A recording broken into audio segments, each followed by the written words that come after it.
এয়া জয়ৰাম বৰ্মন প্ৰাথমিক বিদ্যালয় কচুৰুৱা। আহক আমি সৰস্বতী পূজা উপভোগ কৰোঁ। সৰস্বতী পূজাৰ একেলগে বহি গোটেইখিনি চলি খাইছোঁ। বঢ়িয়া। এইটো আমাৰ পিংকু, তাৰপিছত আমাৰ স্কুলৰ বেনাৰখন হৈছিলে।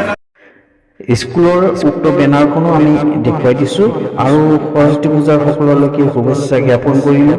স্কুলৰ ল'ৰা ছোৱালীসকলে আহিছে, স্কুলত সৰস্বতী পূজা উদযাপন কৰিছে, বৰ ভাল লাগে আৰু সৰু কথাবিলাক মনত পৰে। সকলোৰে লগত একেলগে বহি খিচাৰি খালোঁ আৰু খিচাৰি খোৱাটো মানে মস্তি হৈছে, বৰ ভাল লাগিছে।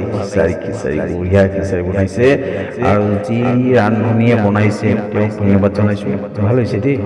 আৰু ইয়াত এয়া হৈছে দেৱী মা সৰস্বতী পূজাৰ ভোগ আৰু আমি সকলোৱে এই ভোগ গ্ৰহণ কৰিছোঁ।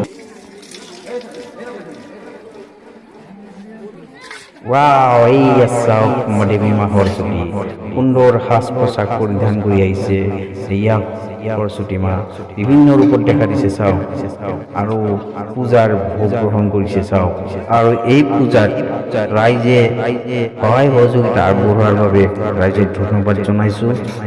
আৰু যুৱচামে যদি সহায় সহযোগিতা আগনবঢ়ায় তেতিয়াহ'লে পূজা কৰা অসম্ভৱ হৈ পৰে, আৰু সেয়েহে তেওঁলোকক অশেষ ধন্যবাদ। মোক পূজাত মতাৰ বাবে কমিটিক ধন্যবাদ জনালোঁ। আৰু ভিডিঅ'টো চাই আপোনালোকে লাইক শ্বেয়াৰ ছাবস্ক্ৰাইব কৰিবলৈ নাপাহৰিব। আগলৈ যেন পূজা হৈ থাকে। ধন্যবাদেৰে আজিলৈ আহিছোঁ। ভগৱান দেৱী মা সৰস্বতীক প্ৰণাম জনাই আজিলৈ এৰিছোঁ।